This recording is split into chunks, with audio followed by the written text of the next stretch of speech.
ये जो सभा हम लोग संबोधित कर रहे हैं, ये बिहार विशेष सर्वेक्षण अधिनियम 2011 के अंतर्गत आप सबके बीच हम लोग जुटे हुए हैं, ये सभा संबोधित कर रहे हैं। आप सबको हम विशेष आग्रह करेंगे कि आप लोग सुने हमारी बातों को, और मुखिया जी और सरपंच जी का हम आमंत्रण करेंगे। एक बार आप लोग ताली बजा के सबका स्वागत कीजिए, सब लोगों का। ये जो हम आम सभा करने जा रहे हैं, इसका अध्यक्षता जो है वो मुखिया जी के द्वारा किया जा रहा है। अब हम समझेंगे कि हम लोग यहाँ आए क्यों हैं, और ये विभाग, भूमि राजस्व विभाग जो है वो काम क्या करता है। हम लोग आज यहाँ उपस्थित हुए हैं आम सभा, ग्राम सभा करने के लिए। क्यों उपस्थित हुए हैं, क्या इसकी उपयोगिता है, इससे होगा क्या? तो आप लोगों को पता होगा कि बिहार सरकार सर्वेक्षण करने जा रही है जमीनों का।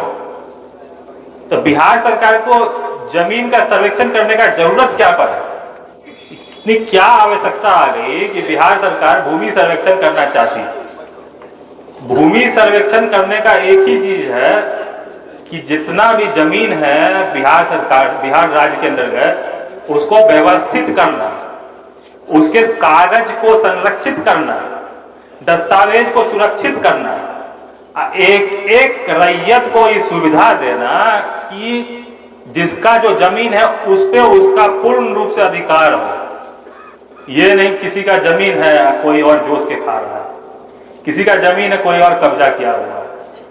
तो इस सर्वेक्षण के अंतर्गत हम इसी के लिए जुटे हैं। अभी हम आपको थोड़ा सर्वेक्षण के बारे में बताएंगे, सर्वेक्षण हुआ क्या क्या हुआ अभी तक। हम लोग यहाँ सारण में है, अमनौर ब्लॉक में, सारण के अमनौर ब्लॉक में है, तरवार ग्राम पंचायत हुआ है ये, केवाड़ी कला में अभी जुटे हुए हैं ये विकास भवन। तो सर्वेक्षण कैसे, 1885 में कैडेस्ट्रल सर्वे कराया गया अंग्रेजों के द्वारा। कैडेस्ट्रल सर्वे में हुआ क्या कि जो ग्रामीण अंग्रेज के अमीन वगैरह थे, जो वहाँ के एम्प्लॉय थे, वो सब भूमि का सबसे पहली बार वही हुआ बिहार में, भूमि का नक्शा बनाए। हर गांव, मोहल्ला, हर खेत, हर रकबा का एक एक नक्शा बनाए। उस नक्शा को वो मैप पे डाल के, जो आपका खतियान है, खाता खेसरा है, जो पुराना बहुत लोगों के पास है, वो ही चलता हुआ आ रहा है। कैडेस्ट्रल सर्वे का जो खतियान है वही चलता हुआ आ रहा है, 1885 ईस्वी वाला।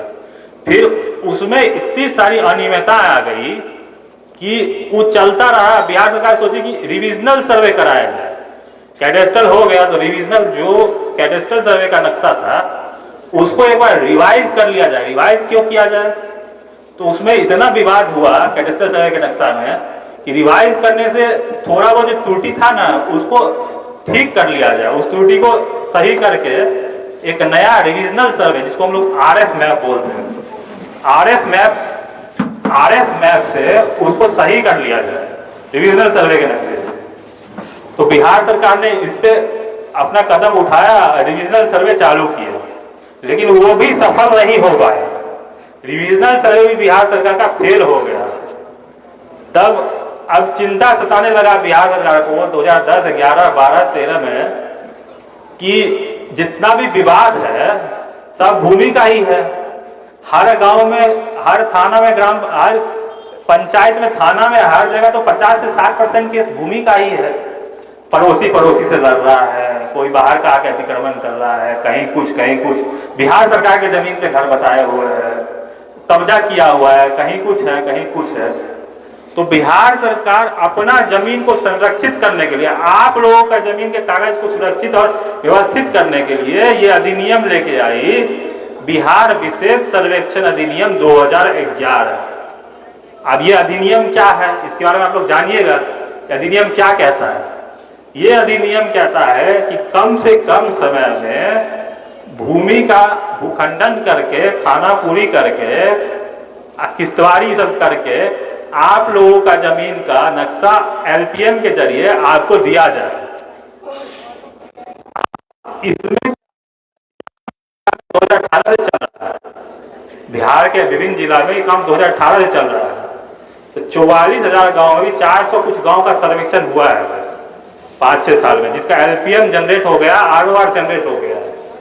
अब सारण में 2-3 महीना पहले यहाँ पे 10,000 मतलब पूरे बिहार में 10,000 अमीन की नियुक्ति हुई है। 10,000 अमीन में कुछ कानूनगो साहब भी हैं, कुछ एएसओ साहब भी हैं। कानूनगो साहब हुए अमीन से ऊपर। जो अमीन आपके बीच रह के आपके भूमि का कागज बनाएंगे उसको कानूनगो साहब देख रेख करेंगे। एएसओ हुई असिस्टेंट सेटलमेंट ऑफिसर, जिसको हम सहायक बंदोबस्त पदाधिकारी कहते हैं, वो कानूनगो से वो शिविर प्रभारी बोला जाता है। शिविर प्रभारी का मतलब है कि एक शिविर का इंचार्ज उनके पास है। तो बिहार सरकार 10,000 नियुक्ति की, जिसमें सहायक बंदोबस्त पदाधिकारी, विशेष सर्वेक्षण सहायक बंदोबस्त पदाधिकारी, विशेष सर्वेक्षण कानूनगो साहब, विशेष सर्वेक्षण अमीन और विशेष सर्वेक्षण लिपिक मतलब क्लर्क, जो ऑफिशियल काम करेंगे उनको क्लर्क के रूप में नियुक्त किया गया। इन 4 पोस्ट पे नियुक्त करके 10,000 लोगों का नियुक्ति हुआ है। नियुक्ति हुआ है पूरे पारदर्शिता तरीके से, बहुत अच्छे संस्थान से पेपर लेने के बाद।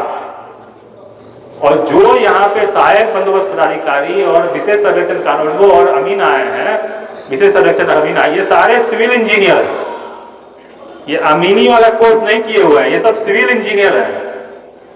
मतलब जितने भी आप लोगों के बीच में मौजूद हैं ये सब सिविल इंजीनियर हैं। बिहार सरकार को ये लगा कि हम सिविल इंजीनियर को नियुक्त करेंगे तो उनको अलग अलग टेक्नोलॉजी के बारे में अच्छा जानकारी रहता है एज कंपेयर टू जो अमीनी का कोर्स किए हुए हैं।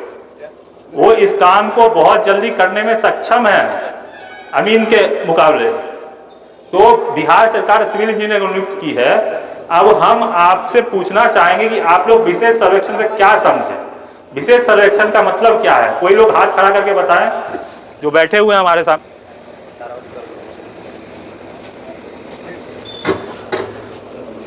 Hello hello. विशेष सर्वेक्षण से आप लोग क्या समझे? मतलब विशेष सर्वेक्षण अधिनियम भी हम बताया आपको। विशेष सर्वेक्षण से क्या समझ में आया? इसका नाम विशेष ही सर्वेक्षण क्यों पड़ा? सर्वेक्षण क्यों नहीं पड़ा कि सीधा सर्वेक्षण, भूमि सर्वेक्षण क्यों नहीं पड़ा? विशेष सर्वेक्षण से क्या तात्पर्य हुआ आपका? कोई लोग बताएंगे आगे आगे? चलिए हम बताते हैं। विशेष सर्वेक्षण का महत्व है, विशेष सर्वेक्षण कहा जाता है कि स्पेशल सर्वे। मतलब स्पेशल सर्वे का ये है बिहार सरकार का कहना कि जो भी नक्शा है, खतियान है, जितना भी कागज है वो डिजिटलाइज हो जाए, मतलब डिजिटल फॉर्म में आ जाए। जैसे आपके जमीन का नक्शा है और बिहार सरकार देखना चाहे या कोई और लोग देखना चाहे तो उनको तुरंत देख ले। इसीलिए इसका नाम, इसमें सारा काम जो भी होगा, किश्तवाड़ी से लेके खानापुरी या बाद में एलपीएम जनरेट होगा, सुनवाई, सब कुछ डिजिटल वे में होगा। इसमें कि यहाँ से जो भी नक्शा लेके जाएंगे उसको डिजिटली उसी दिन अपलोड करना है। सारा काम मतलब जमीनी स्तर पे काम होगा, उसको ऑनलाइन भी अपलोड करते जाना है हर चीज को। ये नहीं कि ले लिए करके चले गए, ऑनलाइन चढ़ाए नहीं, ये सब काम यहाँ पे नहीं होने वाला। यहाँ पे सब कुछ डिजिटलाइज वे में होने वाला है। तो ये विशेष सर्वेक्षण का महत्व हुआ। अब बंदोबस्त इस विभाग के आपके जो अध्यक्ष, मतलब मान लीजिए मंत्री जी हुए, वो श्री दिलीप जायसवाल जी हुए, वही इसको इस विभाग के मंत्री हुए। अब उन्होंने क्या किया है कि इस विभाग का निर्देशालय हुआ पटना में, वहां से अलग अलग जिला में बंदोबस्त पदाधिकारी नियुक्त हुए। इस विभाग के भूमि राजस्व विभाग के बंदोबस्त पदाधिकारी अलग अलग जिला में नियुक्त हुए। अब बंदोबस्त पदाधिकारी हुए, उनके नीचे 2-3 एएसओ हेडक्वार्टर हुए, जिला का हेडक्वार्टर। अभी हम शिविर का बात नहीं कर रहे हैं, जिला का बात कर रहे हैं। जिला में अलग अलग जहां जिला में बंदोबस्त पदाधिकारी नियुक्त हुए, उनके अंदर 2-3 एएसओ हेडक्वार्टर हुए। फिर शिविर में वहां से स्पेशल सर्वे एएसओ नियुक्त हुए, कानूनगो नियुक्त हुए, अमीन नियुक्त हुए। तो ये चीज आप लोगों को समझना जरूरी है कि कार्य कैसे होता है। ये विभाग कार्य, जानकारी इस सर्वे की सबसे महत्वपूर्ण कड़ी है। जानकारी नहीं रहिएगा तो इधर उधर बौआते रहिएगा, अमीन का चक्कर काटते रहिएगा, कानूनगो साहब का चक्कर काटते रहिएगा। जानकारी आप लोगों को आज हम देने आए हैं कि आप लोगों को असुविधा ना हो। ये विभाग क्या काम करती है, कहां से क्या काम होता है, एक एक चीज आप लोगों को पता होना चाहिए। कि जिला में नियुक्त हुए बंदोबस्त पदाधिकारी जो जिला के मालिक हुए एक तरीके से सर्वे के, वो बंदोबस्त पदाधिकारी के नीचे 2 प्रभारी 3 प्रभारी जितना भी है वहां पे नियुक्त हुए एसओ हेडक्वार्टर। अब वहां से गठन हुआ शिविर का, जैसे अमनौर शिविर हुआ, मरहोरा शिविर हुआ, दरियापुर शिविर हुआ, बनियापुर शिविर हुआ, सोनपुर शिविर हुआ, ऐसे अलग अलग ब्लॉक का शिविर गठित हुआ। वो शिविर क्या करता है, शिविर में सहायक बंदोबस्त पदाधिकारी नियुक्त हुए जिसको स्पेशल सर्वे, वहां पे एएसओ नियुक्त हुए, यहाँ पे स्पेशल सर्वे एएसओ नियुक्त हुए, स्पेशल सर्वे कानूनगो नियुक्त हुए, स्पेशल सर्वे अमीन नियुक्त हुए। ये आप समझ के आपका जो भी सुनवाई होगा, जो भी चीजें आपको दिक्कत आएगी अमीन साहब के द्वारा या फिर कोई भी चीज हो, तो आप लोग शिविर में जाइएगा।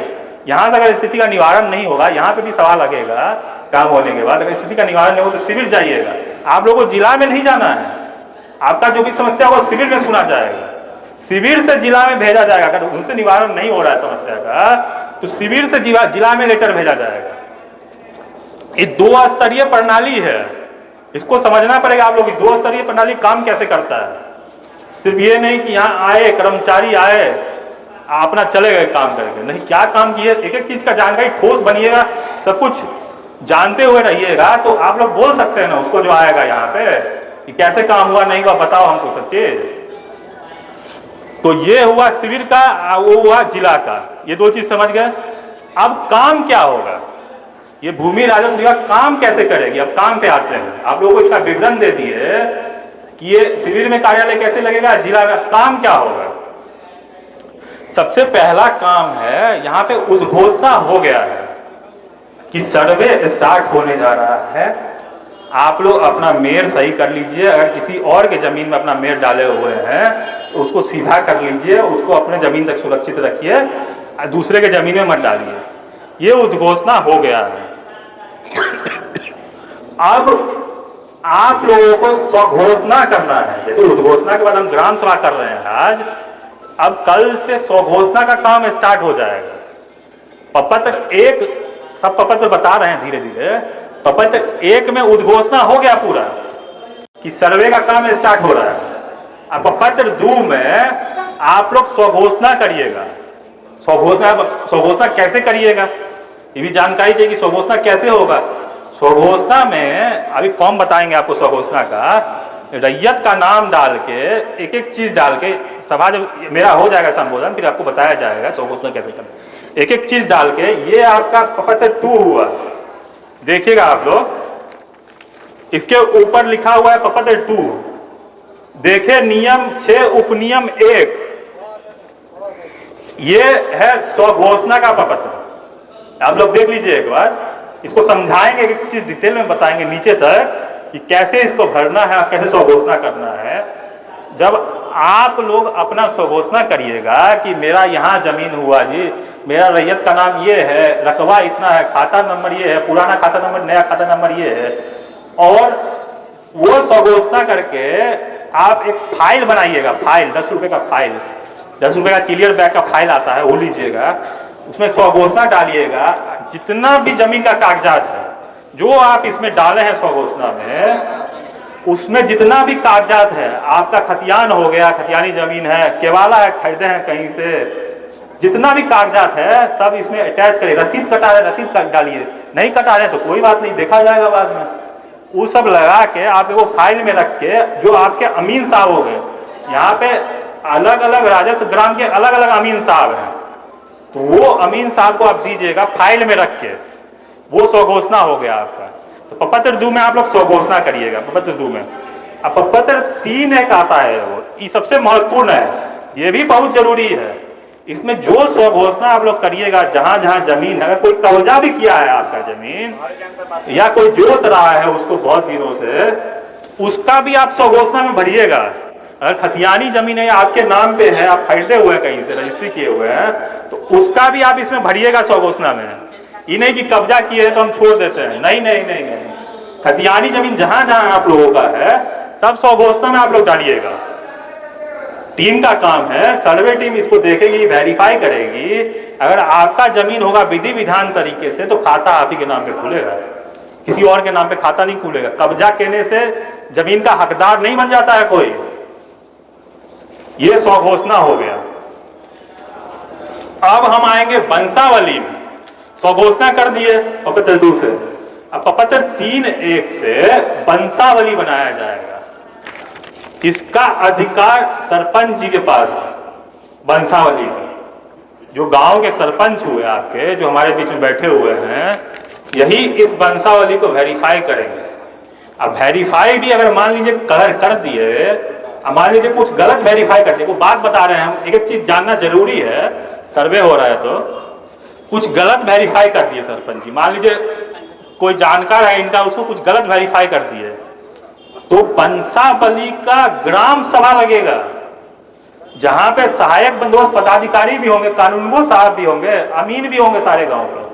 हर गांव में वंशावली का ग्राम सभा लगेगा, उसका रिकॉर्डिंग होगा उस वंशावली की ग्राम सभा का, ऊपर भेजना पड़ेगा वो रिकॉर्डिंग। उसमें पूछा जाएगा गांव ग्रामीण से कि ये इनकी बहन है, ये इनके पापा हुए, ये इनके बेटे हुए कि नहीं हुए, आप लोग राजी हैं कि नहीं है।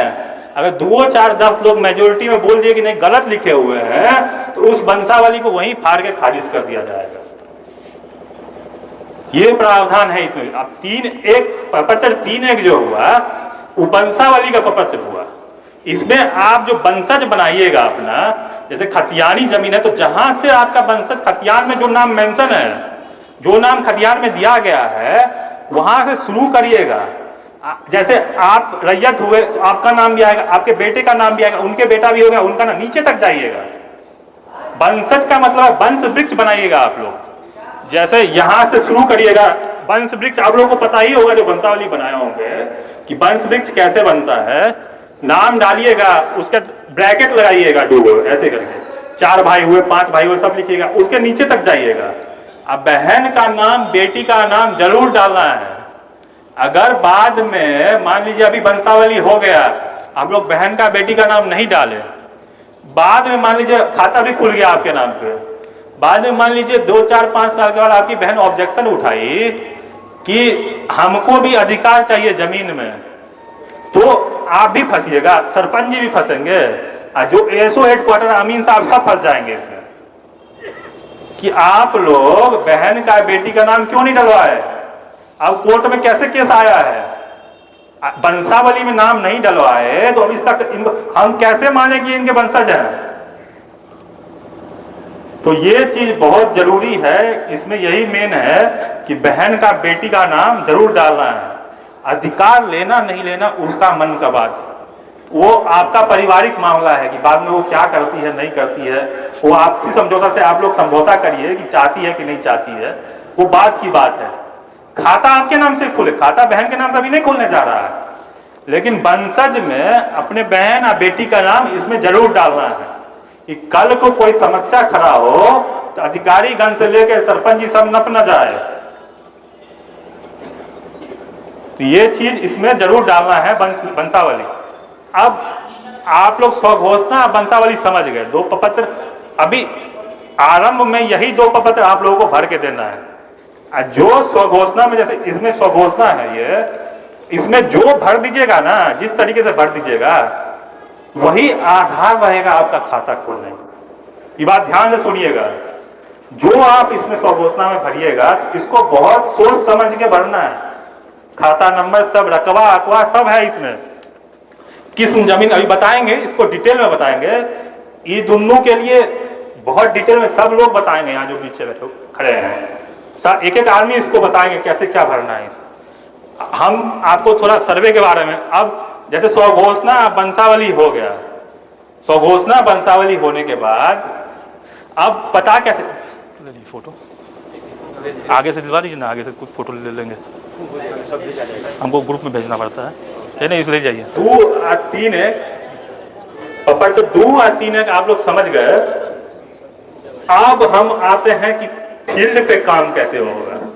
2 और 3 तो समझा दिया, डिटेल में बताएं, एक एक कॉलम को खोल के बताएंगे अभी कि ई पेज भर जाएगा तो अगला पेज कैसे लगाएंगे, तीसरा पेज कैसे लगाएंगे। मान लीजिए किन्हीं के बाद 200 डेसिमल जाओगे तो इसमें नहीं आएगा, अलग अलग खाता है, आईडी है, रकबा है, कैसे आएगा, वो सब बताया जाएगा। अब यहां का क्या हुआ है, 7-8 एजेंसी को बिहार सरकार हायर की हुई है कॉन्ट्रैक्ट में, वो एजेंसी क्या किया है, हवाई एजेंसी है, वो एजेंसी क्या किया है, हर जिलेवार फोटो ले लिया, एरियल सर्वे कर लिया।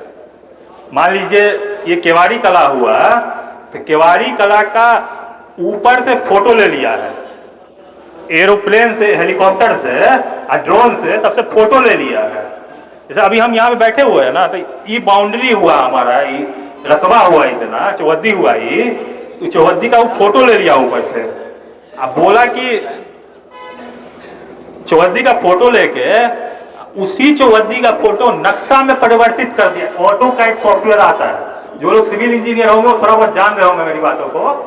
ऑटोकैड एक सॉफ्टवेयर आता है, उस सॉफ्टवेयर में उस नक्शा को स्थानांतरित करके सेम नक्शा, जैसे मान लीजिए कागज पे को नक्शा बना दिया कि ई केवाड़ी कला है तो ई प्लॉट है, ई प्लॉट है, ई प्लॉट है, यहाँ पे मेर है, यहाँ पे एगो प्लॉट का 4 गो मेर है, 4 गो मेर काट लिया है, तो पूरा नक्शा, मतलब ये केवाड़ी कला का नक्शा हमको दे दिया, पूरा केवाड़ी कला का नक्शा दे दिया हमको। ऐसे ही हर गांव का जो आसपास का जितना भी वो है, पंचायत धर्मपुरा जाफर हो गया, बसतपुर हो गया, कोरैया हो गया, सबका नक्शा दे दिया हमको, गांव वाइज भी आप पंचायत वाइज भी, कि आपके पंचायत का ये नक्शा हुआ, गांव का ये नक्शा हुआ।